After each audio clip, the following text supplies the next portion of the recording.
I'm Amber Tresca, and this is About IBD. I was diagnosed with ulcerative colitis as a teen and had J-pouch surgery 10 years later. Now, I help people with Crohn's disease and ulcerative colitis understand their disease and feel seen. On About IBD, you'll get real talk on symptoms, treatment, and life with IBD, straight from patients, caregivers, and experts. You'll learn, feel less alone, and even have a laugh along the way. In this episode, we're going to talk about how to approach AI with both curiosity and caution. We'll talk about how to spot misinformation and disinformation, and how patients can vet what they're seeing before trusting it. Plus, we'll go over a few ways people can use AI tools that isn't a replacement for expert advice. My guest is my son, Brenden Tresca. Brenden is a college student majoring in computer science. He has a real interest in artificial intelligence and how it fits into everyday life. During school breaks, Brenden works as an IT professional, which gives him a practical, real-world perspective on how people actually use technology. He also hosts a radio show called Tech Fest at the University of New Haven, where he discusses emerging tech and digital trends. And somewhere in the midst of all of that, he's an Eagle Scout and a third-degree black belt in Taekwondo. Brenden, welcome to About IBD. Thank you so much for having me. I'm very happy to be here. So this is, I believe, your second appearance on About IBD. The first appearance may have been 2020 or 2021. I'm not exactly sure when we did that. I didn't look it up, but I may have to put in a clip. Because you were much younger then? Much younger. Yes, much younger. I do remember. Brenden, let's start with your interest in AI. Would you tell me a little bit about your focus on AI and how you are looking at it both professionally and personally? Well, that's a great question. I think that I try to look at AI because I believe it is really sort of the future. And I know you can sort of get that sort of response from, every third tech pro. But I really do think that AI, whether we like it or not, is going to integrate itself into all parts of our life, be it personal, like you said, professional, all the work that we're doing, especially learning. I think whether you like it or not, AI is kind of here to stay. And that's why I think it's worth looking at, because if I don't look at it now, I'll have to look at it later. So that's really why I take such an interest in it, because I really do think it is part of our future. Yeah, for sure. Brenden, do you consider yourself a tech pro? I've been called one way too many times for me to completely deny it, but oh boy, I was just putting that out there. Yeah. That's funny. All right. How about for yourself? Why are you using AI, or are you? Every once in a while, yes. When there's a tricky question that, I look at the internet, Reddit won't help me. I will go to the AI because even though I understand, I would say almost actually preached the fact that it cannot be completely accurate. It is not to be trusted, and it is a tool to be held with caution. I also do believe that it can give me more personable answers, and it's just easier to understand. Right. I feel like in the beginning when I started using AI, and I used AI to write your bio for this podcast just to see what I could get out of it. So I gave it your LinkedIn profile and asked it to write a bio. It did not do a great job. It missed out on a couple of really key points in your LinkedIn profile. Right. Even though I told it that I needed this bio for a podcast episode on AI, it really wanted to focus on your status as a third-degree black belt. So I had to have it circle back and say, that's not the focus of this. The focus is how he is engaging with tech and his background there. So rewrite the bio with that in mind. And I probably went through 4 iterations before it gave me something workable. Right. Even then, I went back and edited it further. So my point with this is that I still needed to have a certain amount of knowledge about you and about what I wanted because the AI could not get me there. I still had to edit Right. it, I still had to direct it. And so I'm wondering, is that is that because AI just wasn't able to understand me? Like, do I need to learn better how to train it? Or is it because it's never going to quite get me it's never going to quite give you exactly what you're looking for because that's just not the nature of it?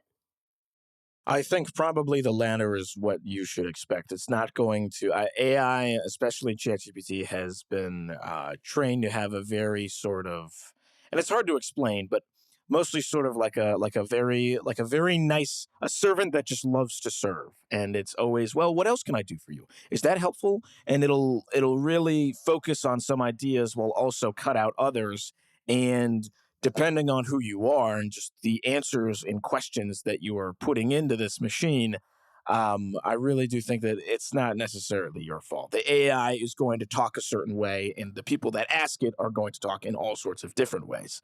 It needs to be edited, it needs to be reworked, it needs to be looked at. It's not just something that you could say, all right, write me a podcast episode. All right. Be pretend to be my son so you could be on my podcast. Like it's not going to. Exactly. You need to do a little bit of tweaking to it. It can't exactly give you what you're looking for. So you did the right thing, is what I'm saying. Right.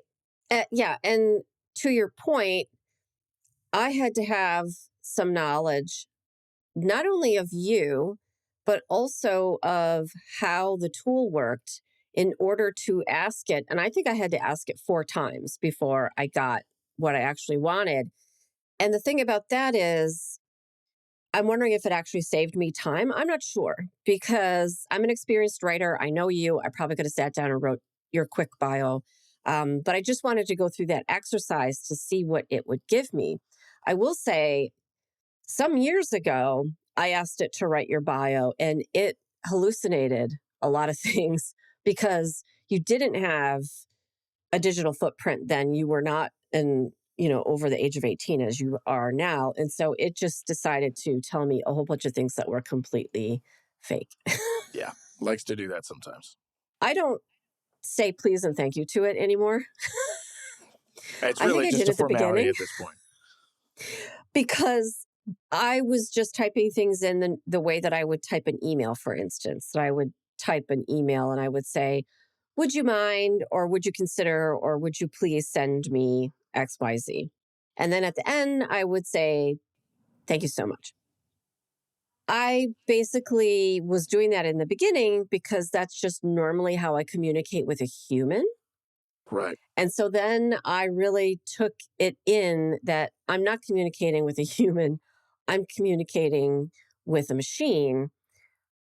Do you think that matters? Do we need to be communicating with it that way, or is it right to be thinking of it uh, differently and changing our communication style? I think that really depends on what you're asking for. If you're, I looked up the usage of AI, how people are actually using ChatGPT, and I found out that roughly, I want to say, and don't quote me on this, but roughly 50% of people were using it for some sort of like role play aspect where it was supposed to play a character. They were doing, I don't ask about the specifics of that, but the main point is the material that you're asking for can vary wildly depending on if you're saying please and thank you, or, slamming the papers down on the desk and saying get this done by 3. And honestly, even though that everyone is looking for something different from AI and it's going to give you sometimes the same outputs, I do think that at this point, saying please and thank you is not going to get you a drastically better answer than it was if you were just to be direct and say ba ba ba ba ba, because I personally believe that if you're just trying to get a product, you don't need to be conversational. I mean, when you Hmm. do it to a human, because a nice human is going to give you better things than a mad one. So I would say that it really depends on the person, but personally, I don't think it's necessary. I really don't. Okay, that's good to know because I've kind of given up on that. And I am rather more like, get this done by 3 p.m. Right. Than I am please and thank you at this point. So, Brendan, I don't really ascribe to this idea that older people can't engage with technology in the same way that young people do. Although I will admit to needing to find a millennial on occasion to explain things like Snapchat to me. So, but once I get a little training, I'm good. But I'm wondering about your thoughts on that. And if there's anything that people your age, and I'm thinking kind of specifically like being in school, because I think being in school is a lot different than being in the workforce. Mhm. Are there things that people your age understand about AI that other generations might not have caught up with yet? Yes, I do think so. The general understanding about how maybe not AI works, but sort of the outputs of AI and our ability to look at something and say that right there, that was clearly ChatGPT generated, or that's not a real video, that's not a real image, and I hate to push a stereotype, but I feel like the one of the ones that comes up the most is older people on Facebook sharing AI videos of cats or dogs or like cute little toddlers, right? This is obviously fake. This is obviously AI generated. And everyone's commenting, like, oh, such cute babies. Oh, such a nice story. Oh, whatever. And I think I wouldn't want to chalk it up to media literacy because I feel like that's too slippery of a slope and we have our own problems on that. Where I think people who are younger will investigate and not be as ready to consume content so willingly with such a cavalier-ish attitude where, I don't care what it's about. It's a cute cat and I'm done with it. Right. And so this brings me to the idea of you don't know what you don't know. And do you think that people your age who may be using AI in school or maybe learning about it in school are more aware of the existence? And so the idea that something could be AI generated, quote unquote, fake occurs to you where it might not occur to somebody who is not using AI or is not studying it or is not as familiar. Do you think that that plays a role? So I do definitely think that it is our usage of AI that sharpens our senses as to what is AI generated. Someone who may not be utilizing technology or utilizing to an extent where it's new and needs to be learned as much as we do, that can lead to them not having as great of a sense for what it is. I mean, I think that appears for any profession. I'm sure like you see if you did not do all sorts of audio work all the time, you might hear bad audio in the wild and be like, "Wow, that sounds good to me." But now that you've done it so much, you have an ear for it, and now you can understand. You're like, "Ah, I know what you're doing. Ah, I know that's wrong. I know this needs to be made," and I feel that like for video editing and movie editing and all sorts of stuff like that. Before, I didn't have a care in the world about what it was. Everything was great to me. But now that once I Mm, did it, I can see you did this trick. You failed to do this. You just get a sense for it. And I think that's really going on with AI. yes, you make an excellent point. I think it's also very funny that you pointed out my how I work in audio and now I have a higher bar for the audio quality of things. And I may not be as willing to listen to something with poor audio or podcasts that are recorded over Zoom, quite frankly, because I can tell that Yeah, that's what they did. yeah, Whereas I'm another sure you do. person might not care and might tell me to get over myself. Yeah.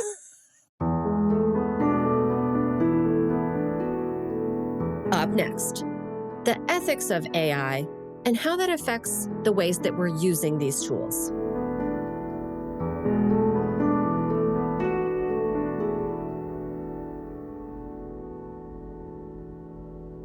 Brendan, one of your classes this past semester was the ethics of technology. Can you tell Mhm. me about some of the discussions that you had in that class with other students and with your professor, and how that is a integral part of your education as a computer science major? That was honestly, in my opinion, one of the most exciting classes I've ever taken. It challenged everybody's ideas on AI, technology, ethics of things in general that we previously had thought of as too taboo or uncomfortable to even think about. And Mm. it was through our professor's way of teaching, which is a very diplomatic way to put it, that we had our ideas and our previously thought of uh, prejudices and whatnot challenged and brought out to a point that if you were not uncomfortable, you were not learning. It really made me think about how AI and technology it has its own biases. It is being used inappropriately. It will be used inappropriately. There are certain. It was sort of that sort of idea that it's like if you give something to the public, the worst possible thing that could happen to it will happen to it. That's that was something that we learned, and that's obviously what's going on right now with everything publicly available. Whatever is the worst possible outcome, it is already happening. It is already being used. And if I would like to be a software developer, I would have to think about and I would have to make usage cases for every aspect of my program and how it could be used. Whereas as a user, I would just use it in the way I want and I wouldn't think about how people are using it for awful, horrible things. I really do think it's something everybody should think about. And that, your privacy, your ability to do things, in this case, your media literacy is everything is in trouble and everything is challenged. And you really should be thinking about this from a more critical standpoint rather than just everything's fun. I use AI to generate pictures of cats and I don't have to worry about any of the problems. There are problems and you may be the cause of them. So that's something to keep in mind, and that's definitely a very important thing in computer science. So that's a little dark. I I know mean, that's I the don't. that's the not so good part. I don't disagree with that because we have seen time and time again that something will be developed, whatever it is, AI, programming, social media. And if the developers fail to anticipate how real humans are going to interact with it and use it, Hmm. that can lead to loopholes that people are going to use for maybe, as we as parents usually say to children, for making poor choices. Hmm. So I Yes. feel like maybe that's what your class was getting at, was instilling in all of you that are going on to be computer science professionals that you need to anticipate how the end user might use your tools, not for what you designed it for, but maybe for something else. Exactly. And that I think instill having a dark side of it and basically instill it in a little bit of fear mongering. I'm not gonna lie, helps you to not think everything's death darkness, but balance out your what we all previously had conceived as like a happy fun awesomeness of technology. It's it's pushing that scale to now be even. All this bad stuff versus all this good stuff. Now we have an even sense of how to use technology, how to make technology, all that sort of stuff. Right. And to your point about the fake videos, for instance, one of Yeah. the downsides being that it is getting us used to seeing something that's created by AI and not necessarily differentiating, and then also maybe not even caring Yes. whether it is or And not. It's, an AI generated video of a kitten. I guess that's cute enough. It just keeps getting worse and worse. And as you get used to it, it opens you up to getting that little bit, that small amount of being uncomfortable, which then is smoothed out by, I guess it's okay. And then it gets a little worse, but I guess it's okay. And then you get bad things. So, Right. Right. Yeah, I feel like maybe that is the issue there. Do you think it's different if something were watermarked or there was some other identification that says, okay, this is a funny little video of a cat and you're going to laugh at it or go, ah, or whatever. But just so you know, it's not real. Like it's okay. I mean, obviously, like we watch animated movies and things like that, right? But mhm, the thing about an animated movie is that you know that yes, you someone obviously drew it. know. It's very clear. You know that. Yes. It's not always the same with AI. So do you think there's a responsibility there for either the AI platforms or the people that are using them to identify them that way and not to try to pass them off as something that's real? It is definitely on the companies that are making these tools to have some sort of safeguard in place, a watermark, a audio jungle in the middle of your stolen audio. Um, yeah, I I know forgot that about that. that always got me. That always got me. Yeah. But Yeah. something like that, even though now any tool, any audio tool could take that audio jungle out in seconds. It's a difficult thing to think about because there really is no way to stop content being stolen, reposted. I mean, that's what social media is all about.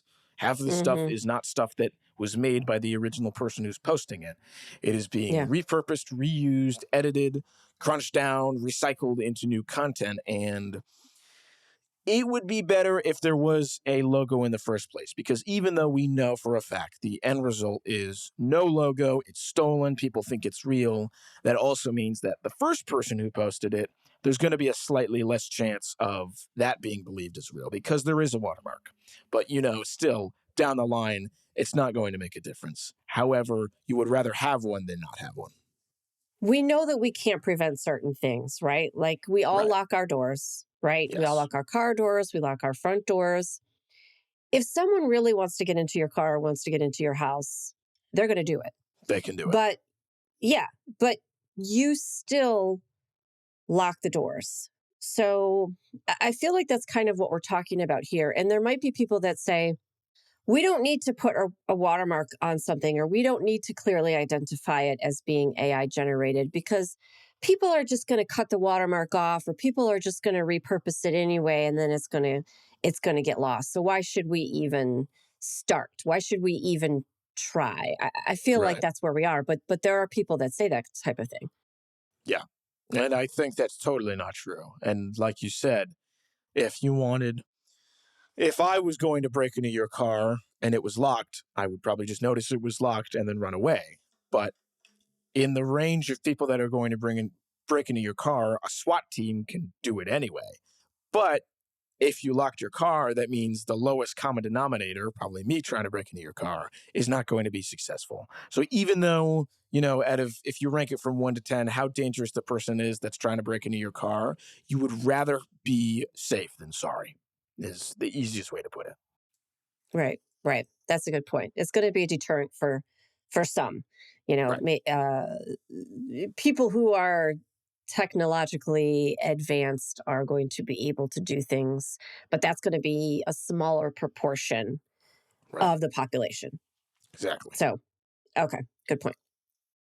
Okay, so we're talking about how people can create things using AI. Right now, there's no I mean, I know some of the social media platforms have a little button or a toggle that you're supposed to use to identify something as AI generated, but I don't think that there's any penalty or any risk if you don't identify it as such. So this stuff is already out there. We have to have a high level of skepticism for the things that we're looking at. I think when it comes to cat videos, maybe not such a big deal. Comes to health data, I think it is a much larger deal. So I'm hoping that you can help me and help our listeners understand what can we look for? What can we think about so that we can differentiate something that has been created by AI? Are there tools people can use? Is there something like just to the naked eye that they could look at it and identify it? Like, how can we help folks figure out something that's AI generated versus something that's not?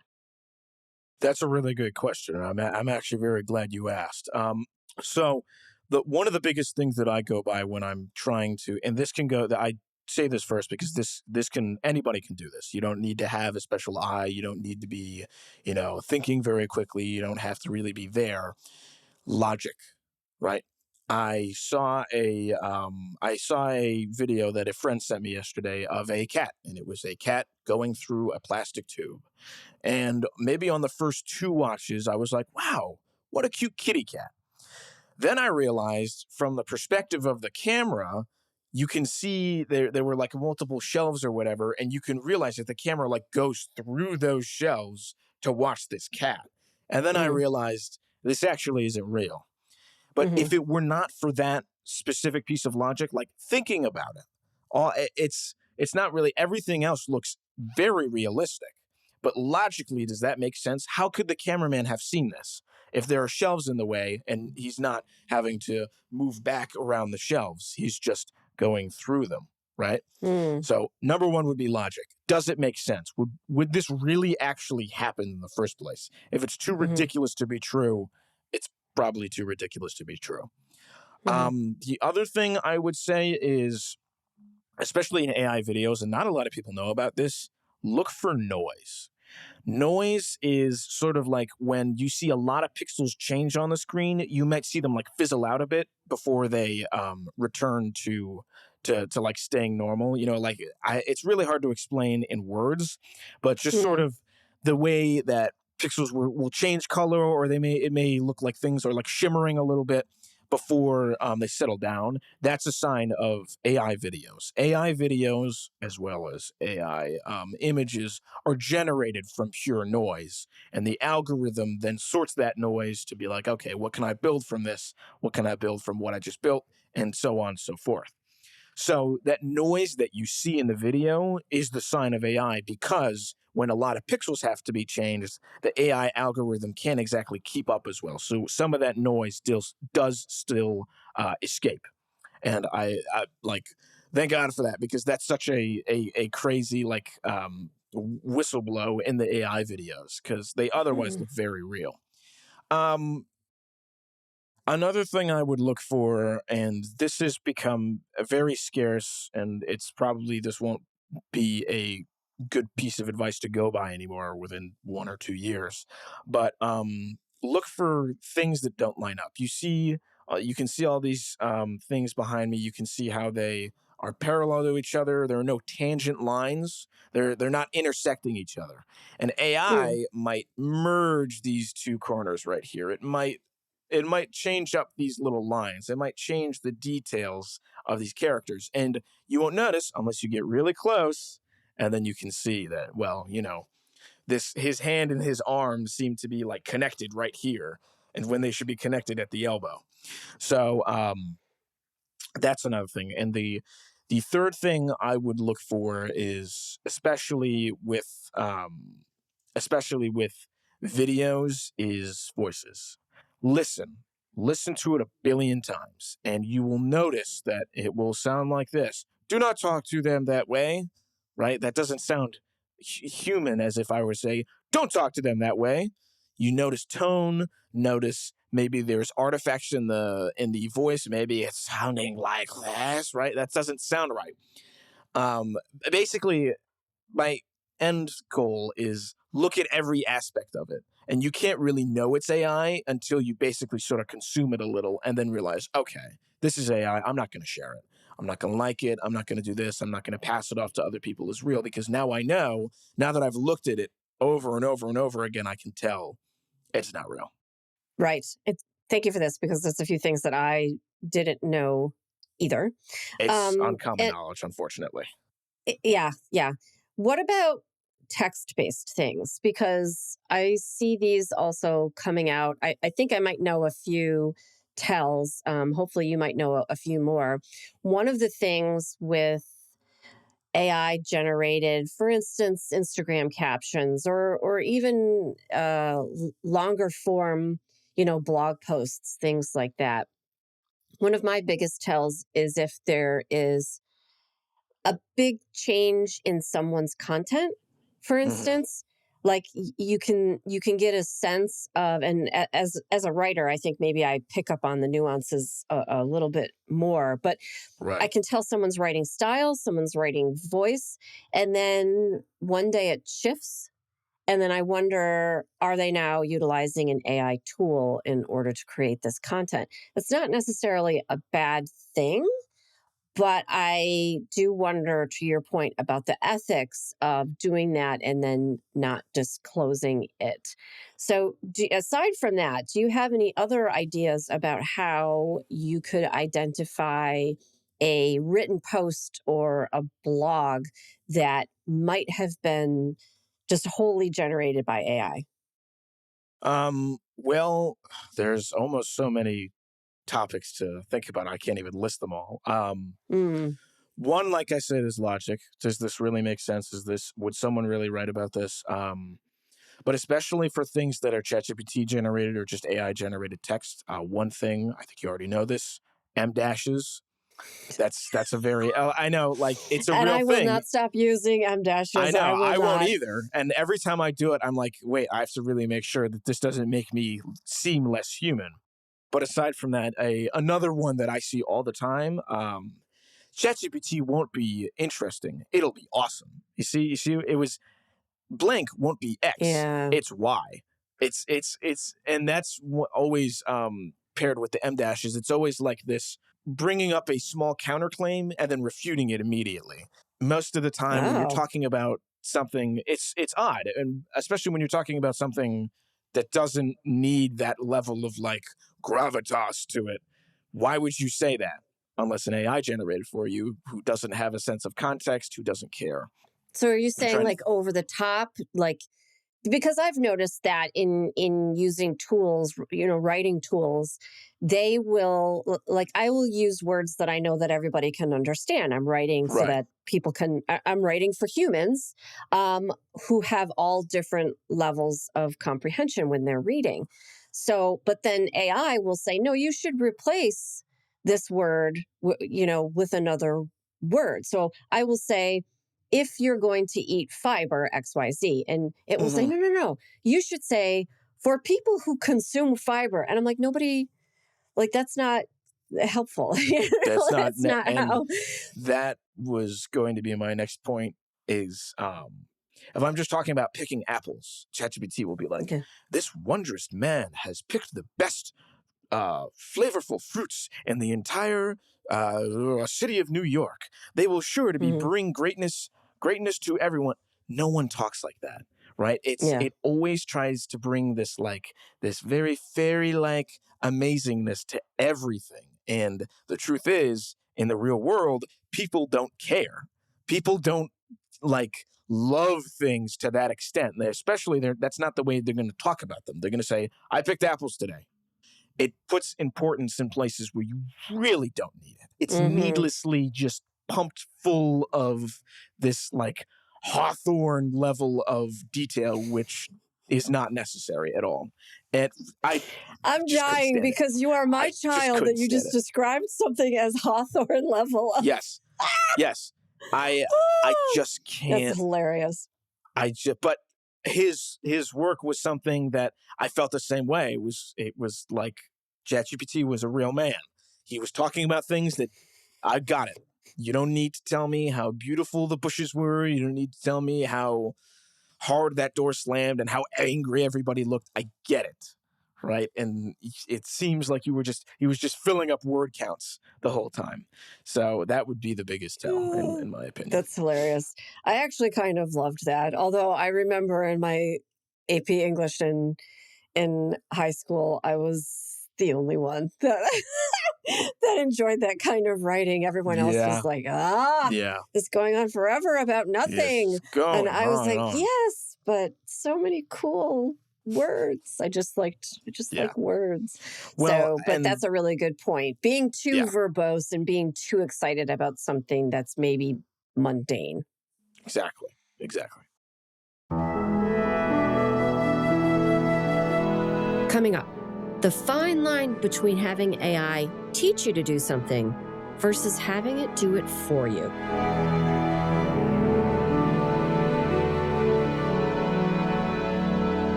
What is something that you hope that our listeners today don't do with AI after hearing this episode? And remember, let's keep this PG or G. Let's keep it in that range. We're going to leave all that other stuff off.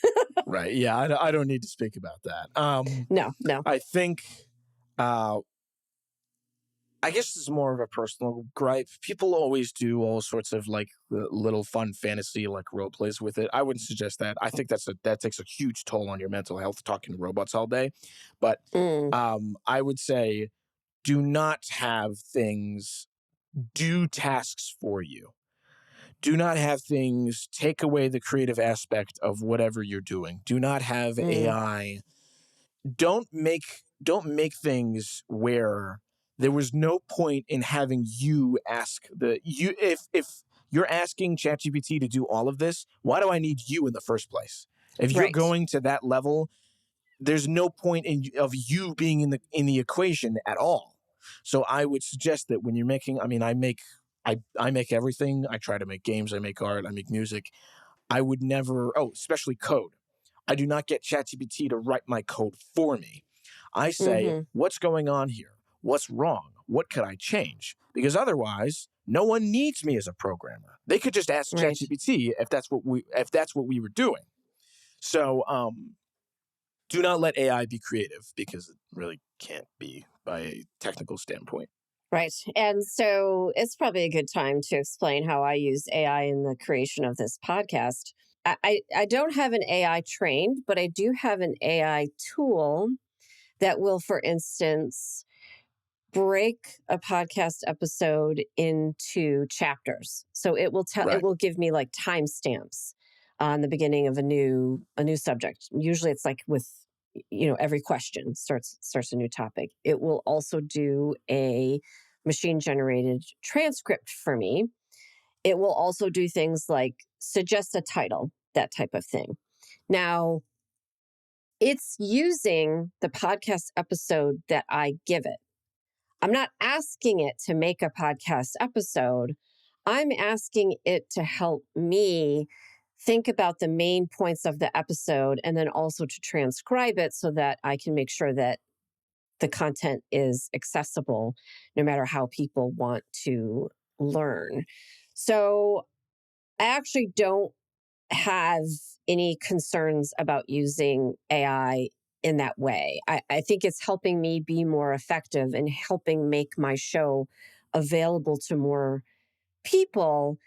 And doing things like breaking it into chapters helps people find what they're looking for. So I think it's definitely a value add because if I did not have the tool assisting me in this way, those things wouldn't get done, I guess is what I'm saying.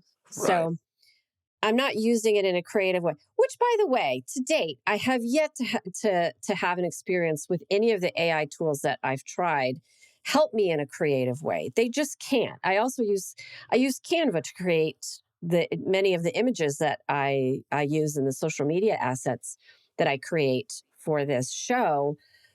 They do have something in there that is supposed to be able to generate things or help you. I have yet to successfully use it for anything. So I've rather given up on it because Right. I'm better off working with a designer who actually can design something based on what they learned in school and through their career versus Mhm. asking the AI. It just can't do that for me yet. Yes. That's basically one of the best uses for AI in this case. You are doing something where your main part of the work is still overshadowing how much the AI is doing. If I want to listen to a show and I found out that you generated the whole thing with ChatGPT, then I don't need to deal with you at all. I can just generate my own. And I think Hmm. letting ChatGPT fully take over all of what you're doing is not the way to go. There has to be human ingenuity and imperfection to it, really, because otherwise there's no point in you doing it at all. Then it's not your creation. You didn't make anything, unfortunately. So Right. I And really, yeah, there's a podcast that I listened to that I actually had a concern at a certain point in listening to it. And it is because, to your point about imperfections, I wasn't hearing like those slight imperfections that you usually get right, with audio medium.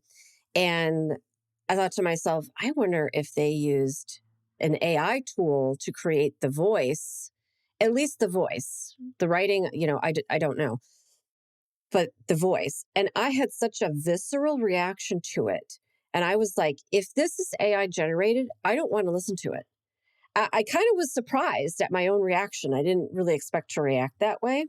right, So I went back and looked and engaged with this show creator more thoroughly and discovered no, they do not.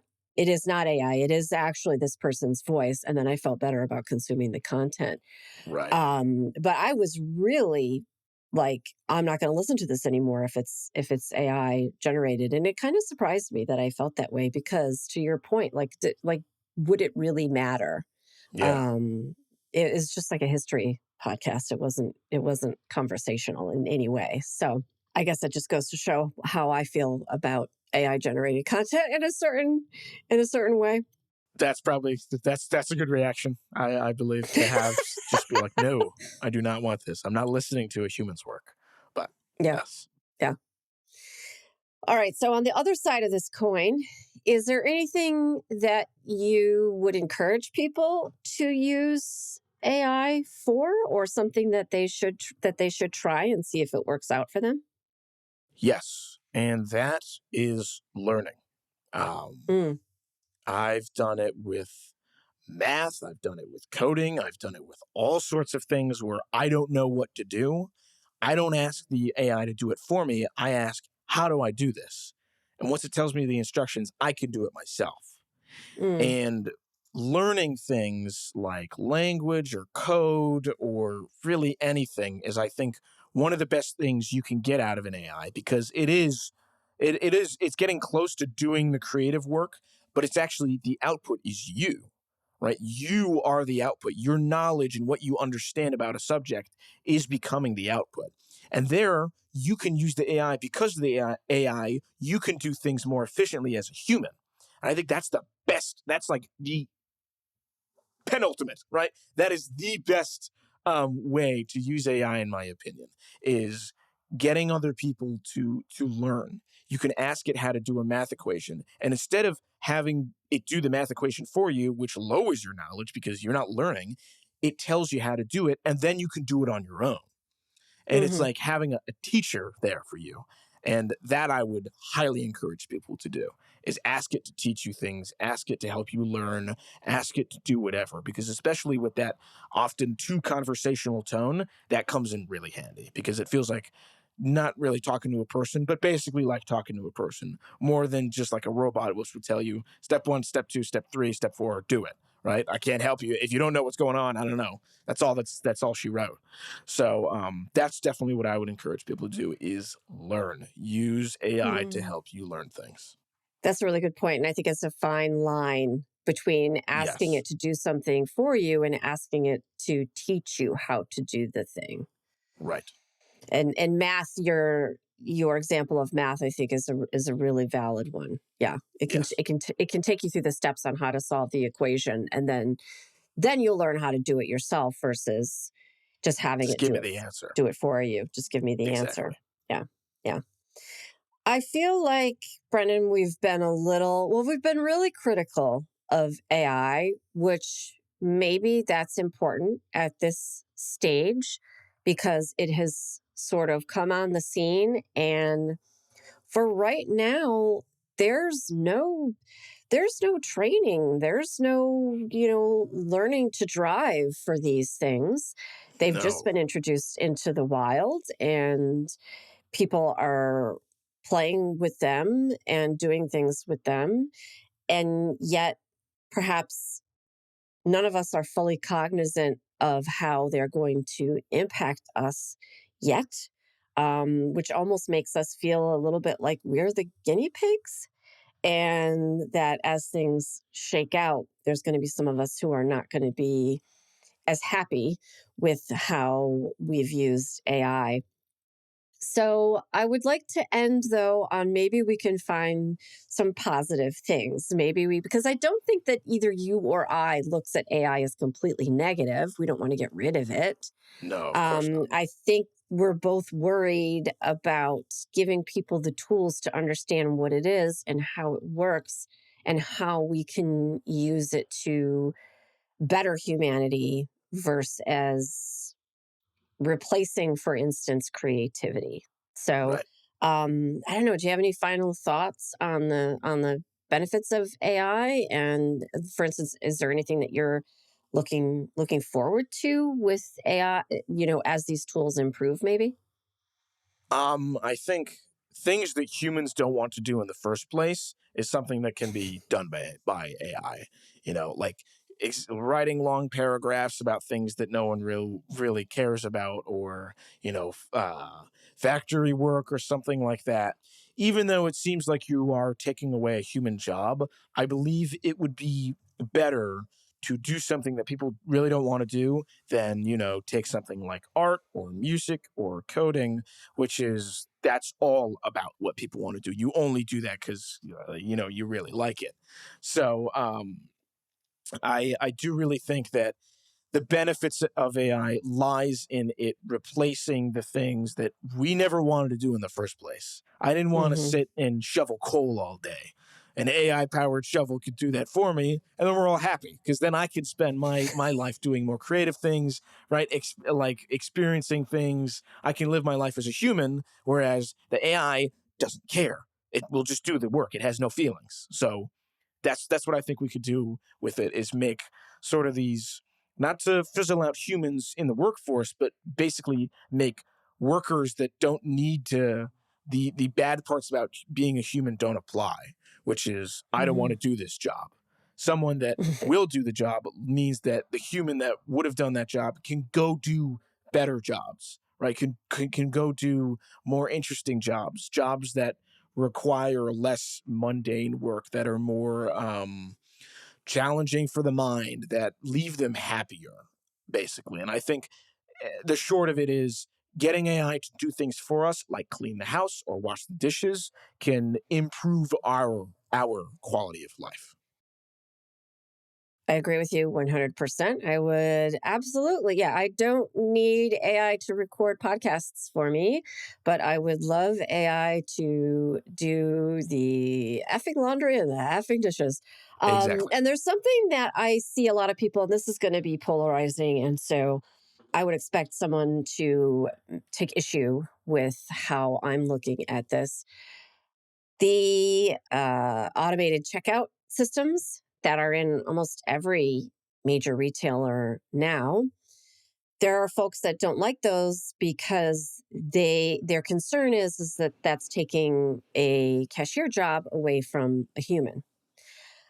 I personally love using the self checkouts most of the time for various reasons. Yes. And my thought on it was that, what if then at the grocery store then has the budget and the funding to invest in putting a dietitian in the store, for instance? What if the grocery store had a dietitian that you or me or anybody could go and talk to and could work with, and they could go through the store with us and help us meal plan, things like that? That's something that we need a human to do. That's something that you want to have a conversation with somebody about. What are your allergies? What are your food triggers. What do you like to eat? Help me figure out how to make a more healthful meal for my family. And this person could help you. Mm-hmm. Meanwhile, the actual scanning of the items so you know how much to pay the store could be something that is done by a robot. Right. So, I mean, that's my thought on that. And I know it's a polarizing thing, but I'm Yes. hoping that that's something that we can get to with AI, is that we're looking towards how it can benefit us. I don't need it to write music. Um, I need it to help me with the things that are preventing me from writing music. And I say that like I'm not writing music, but you know Yeah, what I'm exactly. saying. Yes. Yes. All right, I Brenden. wholeheartedly agree. Brenden, I have one more question for you. And I didn't put this in the episode outline inside baseball. We do work from an outline so that we make sure that we're covering things. I'm wondering, Brenden, if Peter Griffin lived with an IBD, what would he say? Wow, this freaking thing shucks.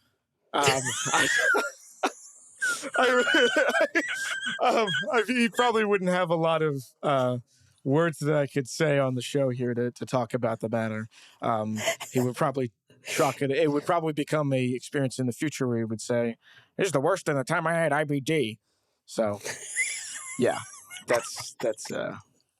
Thank you for giving me that opportunity to do that stupid voice. I had to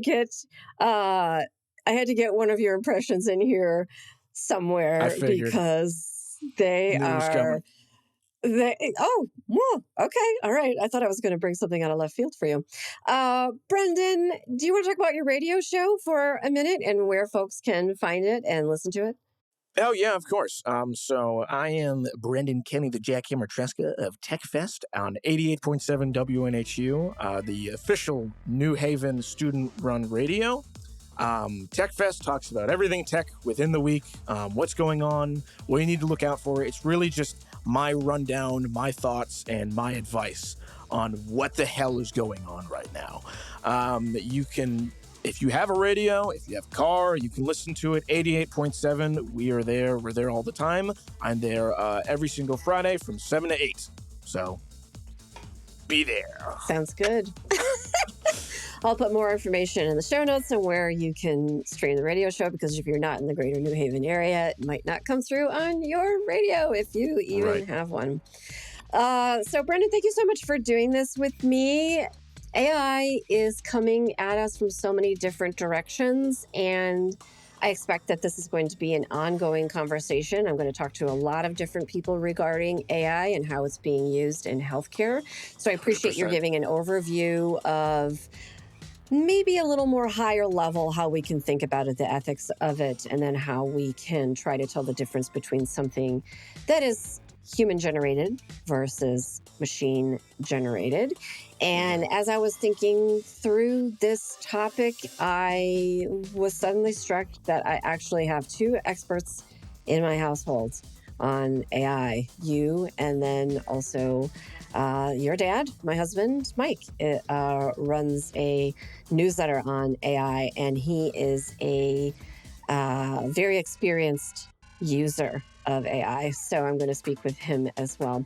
So thanks for doing this with me. I hope that this brings you more listeners to your radio show, because it is entertaining. You do occasionally break out an impression here and there, so folks can get more of that on your radio show. And best of luck in your next semester studying computer science. Yes, thank you so much. It's been really nice being on the show. Hey, super listener. Check the show notes to find links and information about the topics discussed in this episode. Plus, get a written transcript and much more on my website, aboutibd.com. If you enjoyed this episode, please consider sharing it with someone else or leaving a rating in your podcast app. Reviews and ratings help me grow this show and bring you more great content. Thanks for listening. And remember, until next time, I want you to know more about IBD. About IBD is a production of Mal and Tel Enterprises. It is edited, written, produced, and directed by me, Amber Tresca. Mix and sound design is by Mac Cooney. Theme music is from Cooney Studio.